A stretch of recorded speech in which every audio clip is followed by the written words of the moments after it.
Évangile de Jésus-Christ selon saint Luc. En ce temps-là, comme les foules s'amassaient, Jésus se mit à dire : « Cette génération est une génération mauvaise. Elle cherche un signe, mais en fait de signe, il ne lui sera donné que le signe de Jonas. Car Jonas a été un signe pour les habitants de Ninive. Il en sera de même avec le Fils de l'homme pour cette génération. Lors du jugement, la reine de Saba se dressera en même temps que les hommes de cette génération, et elle les condamnera.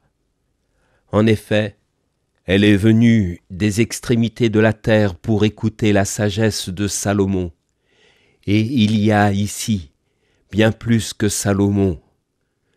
Lors du jugement, les habitants de Ninive se lèveront en même temps que cette génération, et ils la condamneront. En effet, ils se sont convertis en réponse à la proclamation faite par Jonas.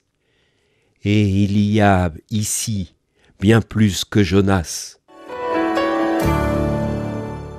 La première attitude du disciple est l'écoute de son maître. Jésus, le Verbe de Dieu, la parole de Dieu faite chair, est venu proclamer la bonne nouvelle du salut. Avant lui, les prophètes, les sages, avaient proclamé la pensée de Dieu. Certains les avaient écoutés, telle la reine de Saba, qui a écouté la sagesse de Salomon, alors qu'elle venait de l'extrémité du monde. De même, les habitants de Ninive, cette ville païenne si éloignée du projet de Dieu, écoutèrent Jonas les appeler à la conversion. La venue de Jésus sur terre fut un signe de Dieu. C'est d'ailleurs ainsi que l'enfant de Bethléem est présenté aux bergers. Voici le signe qui vous est donné, un nouveau-né, emmailloté et couché dans une mangeoire. C'est alors que Jésus ne cessera de faire signe, le premier ayant eu lieu à Cana, en Galilée, signe par lequel il manifesta sa gloire et qui permit à ses disciples de croire en lui. À travers tout l'Évangile, les gestes de Jésus, ses comportements, sont autant de signes annonçant qu'il est le Sauveur. Or, tous ces signes ne sont pas rapportés par le livre, nous dit saint Jean, mais certains l'ont été pour que nous croyions que Jésus est le Christ, le Fils de Dieu, et que, en croyant, nous ayons la vie éternelle. Certains bénéficiaires de ces signes ont exprimé leur foi, leur confiance, et ont vu en ces signes des appels à la conversion. D'autres ont refusé de se convertir, désirant davantage des preuves éclatantes de la puissance de Dieu. Or, la seule puissance de Dieu, c'est l'amour, et ces signes sont des appels à répondre à son amour.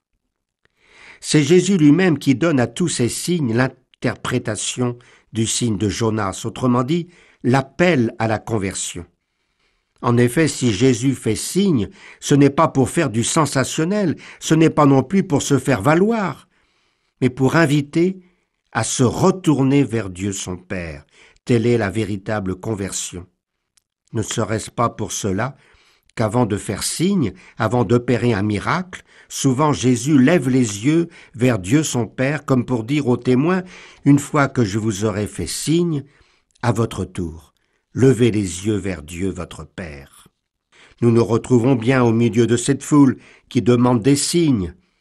Attention que le Seigneur ne nous traite pas de génération mauvaise.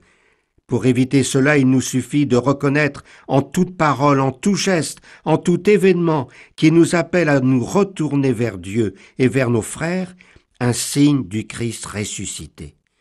Il ne nous sera pas donné d'autres signes. Amis auditeurs, aujourd'hui, ayons à cœur d'écouter Dieu nous parler et de regarder les signes qu'il nous offre. Il nous faut les yeux et les oreilles de la foi. Et puis soyons attentifs à l'appel qu'il nous lance, celui de la conversion.